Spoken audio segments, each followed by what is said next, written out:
Due to many years, I come to Kourovka and I respect physicists of Oral Institute for Metal Physics very well, and that's why there is my epigraph to this talk.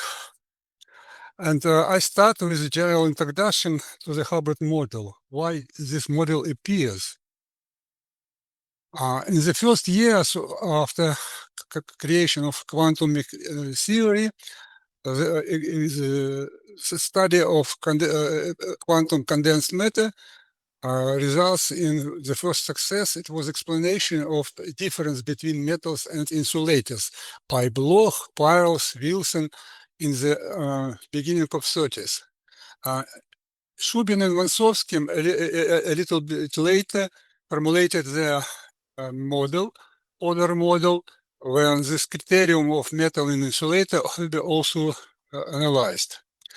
The problem starts in 1937 when De Boer and Verwey has shown that nickel oxide with 8 electrons, it means that partially filled d band that contains 10 electrons, corresponding to the band theory should be metal, but nevertheless it is an insulator. And Peierls was the first who suggested that this controversy should be related to electron correlations. Hubbard in 1964 suggested his model that appears very popular to study metal-insulator transitions. A second wave of interest to the Hubbard model appears after creation of high-TC cuprates, as this model can be considered as the low-energy model for electrons in copper-2 square lattice. The problem of high TC is still under active discussions by experimentalists and theoreticians. And Hubbard model on the triangular lattice is used to study layered materials like transition metal dehalcogenase, like molybdenum-2, niobium-selenium-2, that demonstrate easing superconductivity. First introduction, how we can come to the Hubbard model, starting from multi-electron orbitals of real crystal atoms that forms crystal, and then some orbitals are delocalized, some still localized, and if we will construction more simple model, we take into account only one orbital, and finally we come to the lattice model, the Hubbard model.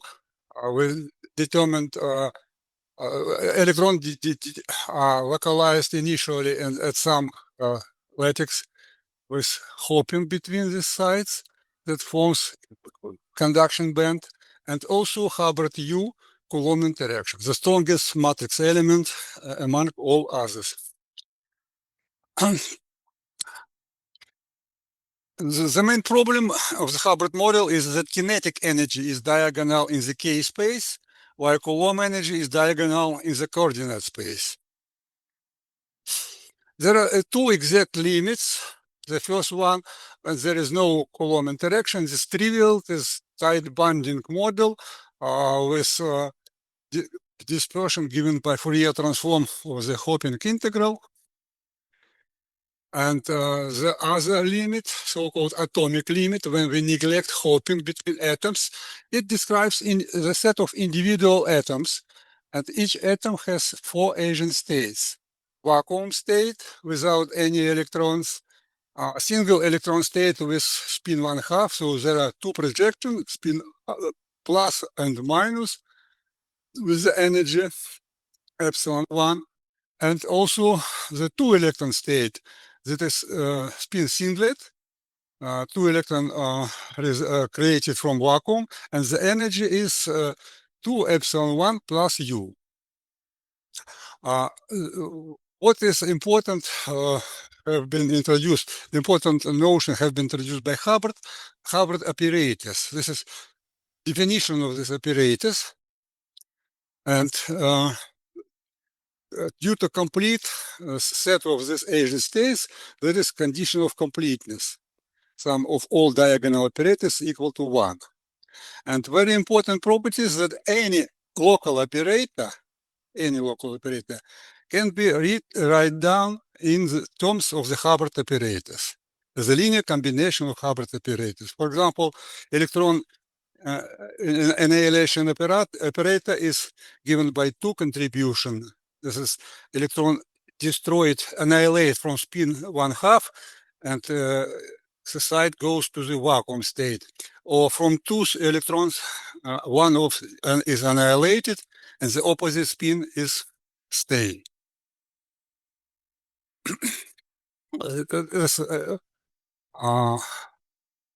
The energy required for the annihilation of electron is the atomic limit. This omega minus, it is an energy to destroy electron in spin 1/2.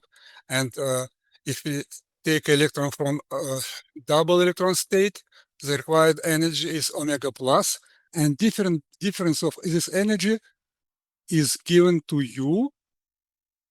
It is Hubbard gap, as we will see later in this picture. So when U is very small, we can neglect it. We obtain half-field band. This is chemical potential and the bandwidth of the 2W. In opposite limit, when Hubbard Coulomb is very large, there is a gap with U and small narrow Hubbard bands separated by the insulator gap. So in this picture, this so-called Hubbard 1 approximation, if you cannot say anything definite if you want to go increase U and go from the band limit. But if you start from atomic limit, it's very easy to understand what happens when you increase the bandwidth. These bands comes together here, and there is insulated to metal transition. This is picture obtained by Hubbard. Nevertheless, this is mean field solution, and it was criticized by many people. And dynamical metal mean field theory comes later. It was developed by many people, and it results. This approach results in some very narrow peak in the vicinity of chemical potential. And this peak indeed is artificial because this solution, dynamical mean field theory, constructed in the following way. You can take one side and exactly treat it correlations at this side, while all other sides are in the mean field. It's exactly Kondo model, so there is no this clear that this Kondo peak appears, but it has it is not exactly it is not very it's not correct. Further development of the theory with taking into account non-local correlations have been done by many people. The first one, dual fermion scheme, invented by Rubtsov, and non-local correlations to the theory by several authors. First of all, I would mention Kuchinsky, Nekrasov, Sadovsky, the IMFT plus sigma k. This sigma k is by hand introduced length scale with the short range spin correlations. Dynamical cluster approximation, when original model is mapped onto a periodic cluster, L by L. Typically, 2x2 clusters have been constructed, but it is also some kind of Kondo model, but with not single impurity, but cluster impurity. Well, it's a little bit better than single site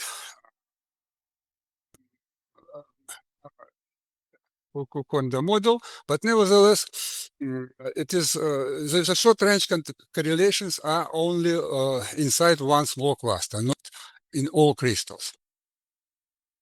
Very interesting is diagrammatic roads to non-local correlations beyond DMFT. a very large group of authors created this review of modern physics. And cluster perturbation theory is a simple approximation scheme that applies to lattice models with local correlations. Instead of single cluster that is constructed in the dynamical cluster approximation, here in this approach, all lattice is covered by equivalent clusters, like supercells. And each cluster correlations are treated non-perturbatively, and hopping between clusters by perturbation theory. The first people who created this approach was Seneschal in 2000. Part 2. Now I will stop discussing the methods. I will discuss the physics of Hooke rays. Why we use Hubbard model to describe Hooke rays. We start with tight bonding model with Coulomb interaction. So each copper 2 has 9d electrons. Oxygen -2 has 6p electrons. So we take this unit cell copper 6 cluster and do exact diagonalizations, including all these orbitals and Coulomb interactions. As a result, we obtain differentiation states with whole vacuum. It means T10 and P6. And single electron, single hole states, spin 1/2, so spin up, spin down, spin up, the different molecular orbitals. And two hole states, a lot of singles and triplets. For example, this is Jean-Christ singlet, this is Emery triplet, etc. And if you restrict yourself only low-lying agent states, these four states, you will get exactly the Hubbard model. When Hubbard operators are introduced on this multi-electron states. If you want to take more excited states, for example, if you want to consider optical excitations from these states to excited states, you will work with multi-band Hubbard model. Nevertheless, with the Hubbard operators, it is possible and on equal footing. The difference is only the dimension of matrices that you obtained finally. Dyson equation is the X operator method. Exactly is similar to spin operator algebra, that the diagram techniques that have been developed by Barichtar group in magnetism.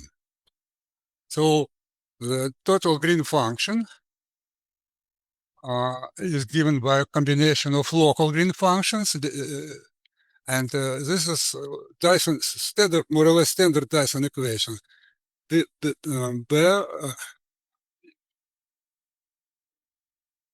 Zero green function, hopping, self-energy, and what is new, this is so-called strength operator. It appears due to non-commutativity of Hubbard operators. The Hubbard 1 approximation in this language means that we neglect self-energy, and this strength operator is given by the difference of population of initial and final state. It's more or less the same as Hubbard has done in his original model. In this approach, we can calculate band structure of a valence band and conductivity band with realistic orbitals considered. And the previous approach, our approach contains many fitting parameters. In collaboration with Professor Anisimov group, we construct hybrid scheme when all parameters, including entering our generalized Hubbard scheme, have been calculated by ab initio. Igor Nekrasov was very active person who, when we construct this approach.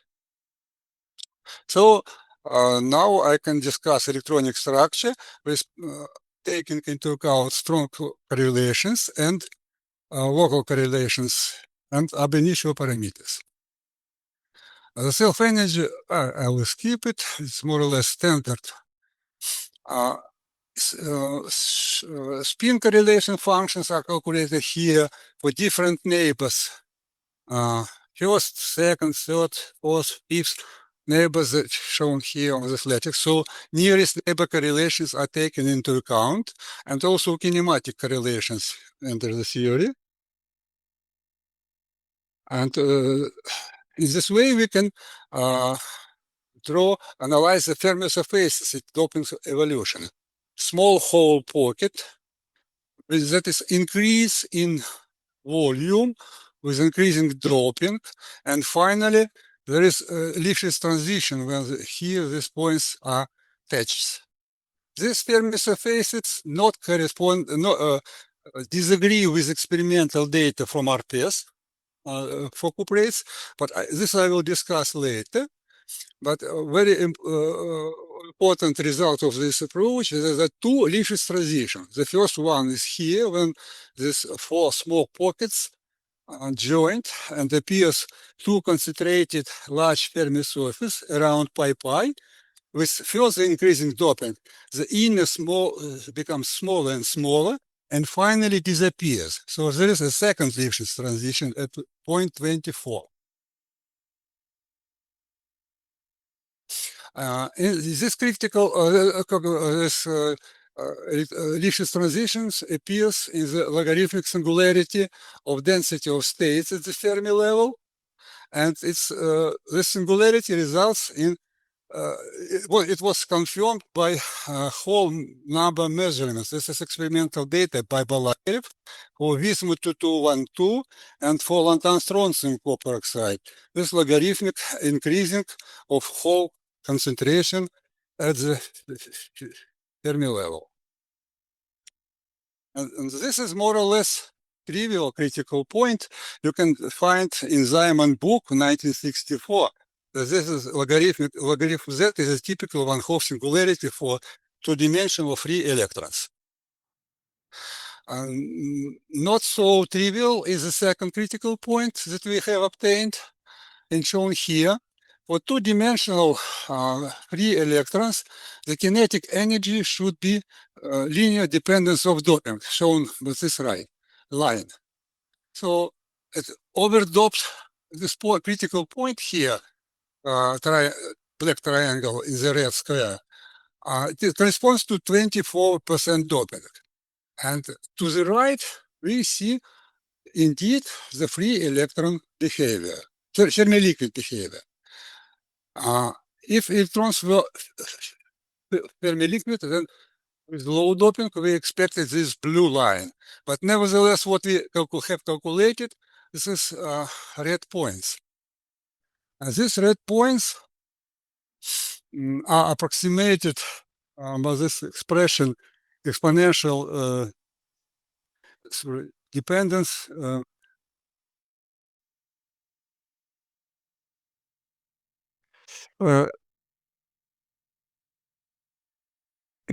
Назад надо.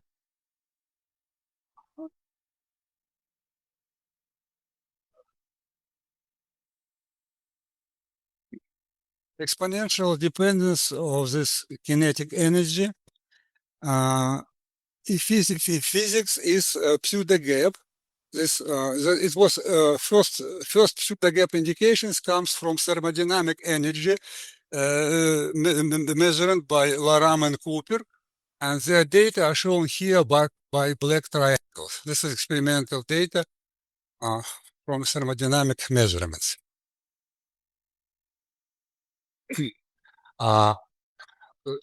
This picture show a set of experimental data obtained by RPS by many different groups. from Yoshida review. So this critical line, this line is T star, the gap line, and it enters to zero at very close to our critical point, point 24. And the first logarithmic singularity of Tc of density of states result in the maximum of Tc. So both Lipschitz transitions are related to the specific points on this phase diagram. Now I will discuss a little bit superconducting state. The electron-phonon interaction in this approach have been obtained by me and Irina Schneider, my former student. In standard way, this is Hubbard model, and if we take into account atomic displacement, then coordinates there's a displacement of some ions, and these displacements result in displacement contribution to the local energy, multi-electron energy, and also to hopping. There are two contributions of electron-phonon interaction, diagonal in space and off-diagonal. This electron-phonon Hamiltonian with two contributions is shown here. If you consider how this displacement appears, we considered different modes. The first A is breathing mode, the second B is buckling mode, and C is apical buckling mode. And for each type of mode, we write down these matrix elements, the form factors of this Q dependence of the matrix elements. And finally, we can write down superconducting gap. This is magnetic contribution, like in TJ model from the electronic part of the Hubbard model. And this is phonon contribution from this modes. It's three modes we have discussed before. Apical buckling mode doesn't contribute to the gap, the superconductor gap with XY minus Y square symmetry. But so this is the final gap equation. And this is more or less standard PCS type equation. This big U is order parameter. And there are different contributions to the pairing mechanism. This is magnetic mechanism. It is somewhat normalized by doping. And this is electron-phonon mechanism with parameter G given by the difference between buckling and breathing modes. So these parameters, we do not calculate these parameters from any ab initio. We will fit it from experimental data. And experimental data are given by isotope effect measurements. There is isotope effect with a minimal at optimal doping. So when Tc is maximal, the isotope effect is minimal, oxygen isotope effect. Very important experimental data have been obtained by Hasanov in Zurich, who can separate isotope in plane position and isotope in apical positions. This green points corresponds to isotope in the apical position, and we see that there is no isotope effect. And for these blue triangles are for oxygen or 18 sitting in the plane position, and red points for the samples when there was no definite where substituted oxygen is sitting. So from this experimental data, it is clear that apical oxygen are not important for isotope effect, and only in plane oxygens are important.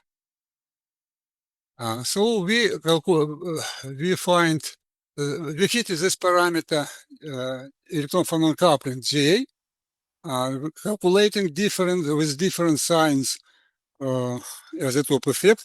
When J is negative, the opposite trend with a maximum for optimal doping, while experimental data for minimum, with minimum. This one, black curve, corresponds the best to the experimental data. And so we can conclude that buckling mode wins. It is more strong like precinct mode, and this magnetic contribution to C and together magnetic and phonon, more or less the same order of magnitude. So the first conclusion. Mean field approach for strongly correlated electronic system with doping result in two Lipschitz transition. XC1.15 optimal doping and XC2 with normal Fermi liquid above XC2. Mean field theory of superconductivity in strongly correlated electronic system with magnetic and electron phonon coupling provides maximum TC with minimal isotope effect. Nevertheless, the evolution of the electronic structure with doping, it doesn't correspond to experimental data for concentration less than XC2. For overdoped cuprates above concentration XC2, this is Fermi liquid, according to experimental data. So in this approach, we take into account exactly only local Coulomb U. Interatomic exchange interaction was taken in the mean field. So the next step is to treat these non-local correlations in more accurate manner that have been discussed in part 1. So we use Hubbard operator cluster perturbation theory in terms of Hubbard operators. So contrary to DMFT local or cluster DMFT, when we start with a single cluster. Here we separate the whole lattice, we cover the whole lattice by similar clusters. And inside each cluster, we do exact diagonalization and construct agent states. With these agent states, we construct Hubbard operators, and in the term of these Hubbard operators, there is hopping, we treat hopping between different clusters in the Hubbard 1 type approach. And in this way, we can consider conservation of norm conservation or not. Different approximations. If this exact treatment, if then the rule anti-commutative should be 1, and this is the sum rule. How many excitations we take into account. If we take all excitations, so the right part should be 1. All theories that are restricted to not all excited states are taken into account, then you have, instead of 1, you have this sum F. So this is lost spectral weight. Typically F smaller than 1. I will demonstrate now. For example, for this clusters 2 by 2, if you take into account only ground states, or the undoped situation corresponds to 4 electrons. This is single hole and single extra hole, extra electron. If you take into account only 3 ground states of the Hilbert space, we will obtain this Hubbard bands, but this F factor, instead of unity, will be less than 40%. If we include 2 excited states in the electron subspace and 2 excited states in the hole subspace, we will get the following more complicated band structure and F factor approximately 80%. If we take into account 6 levels for 5 electrons and 6 levels for 3 electrons for whole sector, we have more complicated band structure, and F factor is 0.9995. This is very close to unity. So this type of approximation take into account almost all spectral weight. Joseph, Our study was aimed to treat nearest neighbor correlations, not in the one nearest neighbors, but up to ninth neighbor. So we do cluster perturbation series 4 by 4 cluster. In this 16 atom cluster, spin states are shown here, assuming antiferromagnet. Red is spin up and blue spin down. So spin up zeroth atom, the first one is spin down, second neighbor and third neighbor spin up, first neighbors spin down, fifth neighbor spin up, sixth neighbor spin down, up to ninth neighbor, we then treat this spin correlations. And in this approach, we calculate the band structure. Undoped situation, there is no bands at all. This spectral intensity shown by color, so yellow is approximately to 1, more or less the full spectral weight. And this full spectral weight is achieved only in the gamma point. Inside the brilliant zone, there is very, very small spectral weight. And Fermi level corresponds to energy 0. For 6% doping, this is a Fermi level. And for this doping, we obtain this pseudo-gap Fermi surface very well corresponding to RPS data. In this direction, in the diagonal, we have high spectral weight at the Fermi level, while in the point P0, there is a gap. This is pseudo-gap here and here. With increasing doping, the situation is more or less the same, but the length of this Fermi surface particle, Fermi surface shape arc becomes larger, and spectral weight here at this point also larger. So at concentration P18, the situation changes. Instead of pseudo-gap state or small or underdoped situation, here we have more or less the whole Fermi surface. Of course, spectral weight in the diagonal direction is larger than in gamma M point direction, but nevertheless, this is the whole Fermi surface.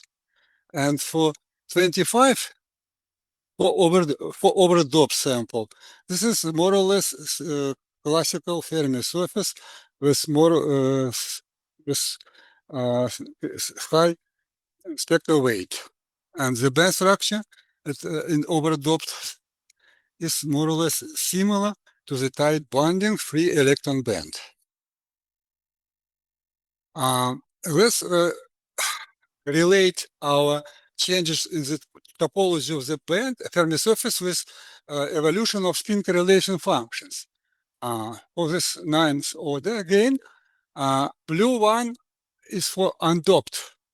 The first antiferromagnetic, second ferromagnetic, third ferromagnetic, fourth antiferromagnetic, fifth ferromagnetic. And with increasing doping, you can see that, for example, for 6 and 12% doping, the order, the sign this is the same, but the value decreases. And finally, at 18% of doping, there is a change of sign of spin correlation at the third and the fourth, and if the fifth neighbor. So antiferromagnetic short range conserve only in the first and the second state. So change in the Fermi surface correlate very well with the change of spin correlation functions. And here I show the spectral weight, the spectral function A as a Fermi level as a function of energy. This overdoped concentration 25%, this corresponds more or less Fermi liquid shape, Lorentzian, with decreasing doping 20.22. We see that the shape is more or less the same, but maximum strongly suppressed. And at point 18, instead of maximum, we obtain small pseudo gap here. This is transformation from Fermi liquid to pseudo gap. And with further decreasing doping, this gap becomes larger and larger. And to analyze this, to understand this data, we construct the ratio of antinodal spectral function to nodal spectral function. And this ratio for 25 is close to 1. This is more or less isotropic Fermi surface that strongly suppressed with decreasing of doping, but more or less close to linear suppression. But for small doping, 5, 10, up to 12%, that is almost constant. So there we separate 3 doping regions. This is a region, blue is the region of strong pseudo gap. Red is the region of weak pseudo gap when this ratio close to unity. And white area is a Fermi liquid. So 3 type of behavior in different doping concentration. With temperature, the evolution exactly the same. That is pardon, this is doping evolution, and previous one was the temperature. Oh, no, this is doping, and where is temperature? It's the same 3 regimes that we compare with data by Gould et al. Obtained in cluster DMFT. They also separate 3 regions: Fermi liquid, isotropic Fermi liquid, momentum space differentiated Fermi liquid. It corresponds to our weak pseudo gap. And this is not insulated. The same behavior as a function of temperature. This is very low temperature. We have a pseudo gap that is increasing in size with higher temperature. And nevertheless, this is pseudo gap state when this is 0. And this is weak pseudo gap state when small weight is here corresponding to diagonal direction. And finally, we obtain isotropic Fermi liquid. The same 3 areas, and also evolution of spectral function and correlation functions, exactly similar to the doping.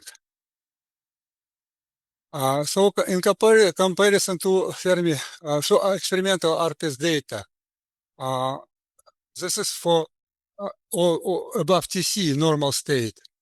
You can see this more or less Fermi liquid at high temperature as a function of angle of this angle theta. Angle to 45, it will be Fermi liquid when we are going to the direction of antinodal point.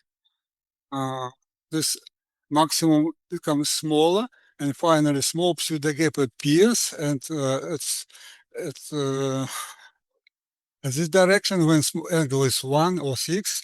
This is a very nice pseudo gap is clear, and similar as a function of this. It was underdoped bismuth cuprate at temperature 100 K, and this temperature 8 K. More or less the same evolution: Fermi liquid, weak pseudo gap, and strong pseudo gap. So we can conclude the mean field approach gives not correct shape of the Fermi surface. If you take into account small short-range correlations in the cluster perturbation theory, we obtain the following picture: evolution of the Fermi surface with doping. So Fermi liquid area, strong pseudo gap and weak pseudo gap area, and the same evolution with temperature. So there are two types of phase diagram with pseudo gap, but in different uh, experimental publications. The star pseudo gap is finished here when superconductivity disappears, and the other type of pseudo gap phase diagram, T star goes approximately to the maximum TC. So this strange metal or Fermi liquid, it requires further analysis. I suppose it is possible to do in our approach.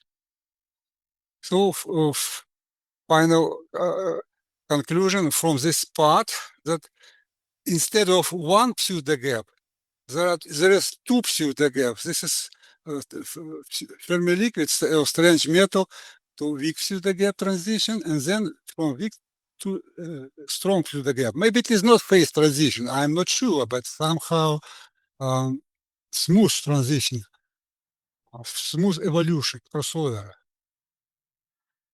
Up to now, I find only one experimental paper that write down two pseudo gap temperatures. This is Newton recent paper, response to magnetic Newton scattering. They show pseudo gap here with T star. This method is restricted to the doping. They cannot go very far to overdope. But now this the first critical line and the second T2 star. So conclusion for part 3, that mean field with strong correlations gives qualitatively correct description of D-wave superconductivity induced by both magnetic and phonon mechanism of pairing. Transformation of single particle excitation spectra with doping and heating are interrelated and result in smooth mode Hubbard insulator to normal Fermi liquid transition via intermediate pseudo gap state or strange metal state. Pseudo gap state are forming by short range spin fluctuations. Two smooth Lifshitz transitions occur with doping that I have discussed before. Well, the last part, two particle correlation functions, spin and charge excitations in cluster perturbation theory. So up to now, I've discussed only single particle green function, single particle data that related to RPS. But there are a lot of experimental data related to susceptibility, charge susceptibility or magnetic susceptibility. And so we have developed generalized our cluster perturbation theory to calculate two particle, for example, magnetic spin susceptibility. The simplest approach that we call it RPA loops with CPT single particle. So we neglect vertex corrections, but inside the loops, electronic green functions are calculated within cluster perturbation theory. It gives us the following spin susceptibility, shown here as a function of different doping concentration. The left is undoped, then 6% doping, 6% doping, 12%, 18, and 25. And here I show how evolution of electronic structure and evolution of spin response. This is pure antiferromagnetic strong peak at pi pi. Then it becomes wider, and there is a small some gap here appears. It becomes more wide. But this is still strong pseudo gap area. For strong pseudo gap, these magnetic correlations are quite strong. But for semi-liquid state, for overdoped, this spin response is negligible. And here also experimental data. No, not experimental data. This is quantum Monte Carlo and our cluster perturbation calculations. This is maximum at pi spectral intensity, and also for undoped situation and for 20% of doping. And our cluster perturbation approach for undoped, we have very strong spin response at pi. For 11% of doping, it is clear seen, but intensity is smaller. And for 22% of doping, there's almost no similar to quantum Monte Carlo data. Finally, triangle lattice. This is just a few slides. Triangle data, triangle lattice in molybdenum S2, for example. These materials can be prepared in the thin films up to single layer materials. And what is important that there is violation of spin of directions in this direction and this direction are different violation of parity. And these materials demonstrate so-called Ising superconductivity. Very strong critical magnetic field in these materials. That is why they are so actively studied. And broken inversion symmetry in each Wolfram Sirion 2 layer results in a strong spin orbit intercoupling. This is Ising anisotropy. They were modeled by a triangular lattice Hubbard model, which we term the Moir-Hubbard model. In both twisted Wolfram Sirion 2 and molybdenum 2 Wolfram Sirion 2 B layers, the low energy physics is believed to be well modeled by the triangular lattice Moir-Hubbard model, which extends familiar triangular lattice Hubbard model by tuning important aspects of the band structure and breaking SO2 spin symmetry. So this is a hexagonal brilliant zone, and due to broken symmetry, hopping acquire some phase pi. This phase is different for different direction of hopping. This result is it's a result of the from spin orbital coupling, and the difference in energy spin up and spin down is 0.4 eV. This is very huge spin orbital interaction.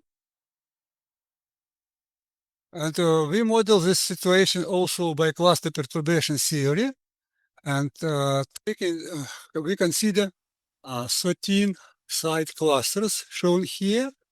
And there are two types of clusters with this orientation and opposite orientation.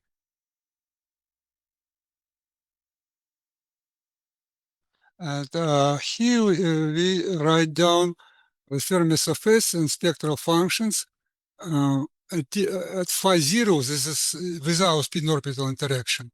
Small u, intermediate u, and over the this is no pseudo gap, more or less Fermi liquid. This is we call weak pseudo gap for blue line.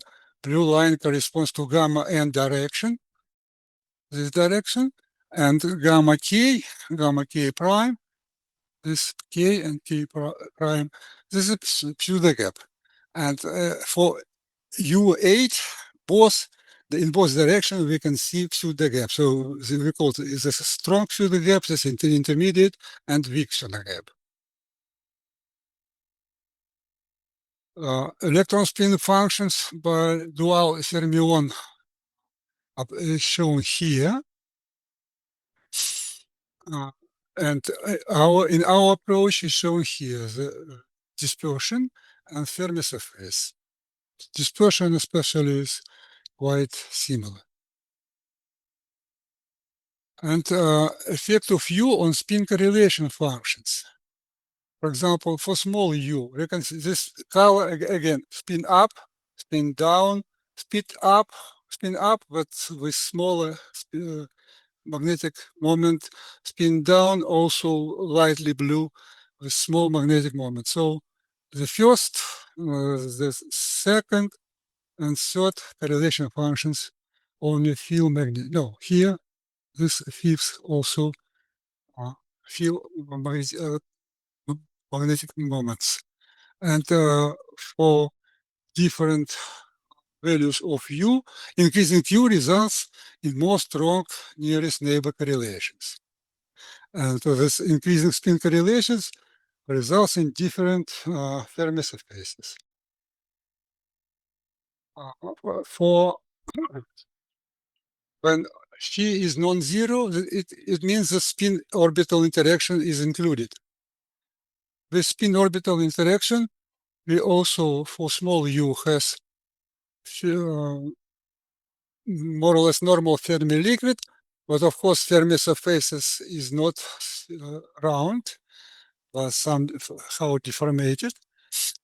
More or less it's Fermi liquid uniform Fermi in sense of the spectral weight is similar, does it angle dependence? No angle dependence. For U5 and U8, there are strong angle dependence of the Fermi surface, and the gap appears at, for U5 only in one direction, and for U8, for all directions, we can see the gap. And for phi non-zero, due to spin orbital interaction, we have difference for spin up and spin down for dispersions. And for increasing phi means increasing spin orbital interaction, and increasing spin orbital interaction results in this changes of the Fermi surface. More strong effect of strong electron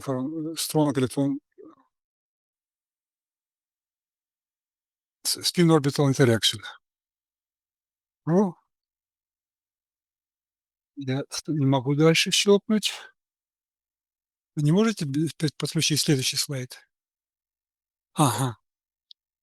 Так, ну здесь here we also demonstrate the dependence of short-range magnetic order on the spin orbital interaction, and increasing spin orbital interaction decrease spin correlations. And conclusion, the cluster perturbation theory allows to get the pseudo-gap state with a minima in the electronic spectral weight function, contrary to the maximum in the Fermi liquid theory. Mean field with strong correlations gives qualitatively correct description of D-wave superconductivity state induced by both magnetic and phonon mechanism and isotope effect. Transformations of single particle and two particle excitation spectra with doping and heating are interrelated and result in smooth, most Hubbard insulated to normal Fermi liquid transition via intermediate pseudo-gap or strange metal state. Pseudo-gap states are formed by short-range spin fluctuations. Two smooth Lifshitz transitions occur with doping. The first one at 15% doping related to optimal doping. The second critical point is 24% of doping related to the pseudo-gap to the normal Fermi liquid metal transformation. That's all. Thank you.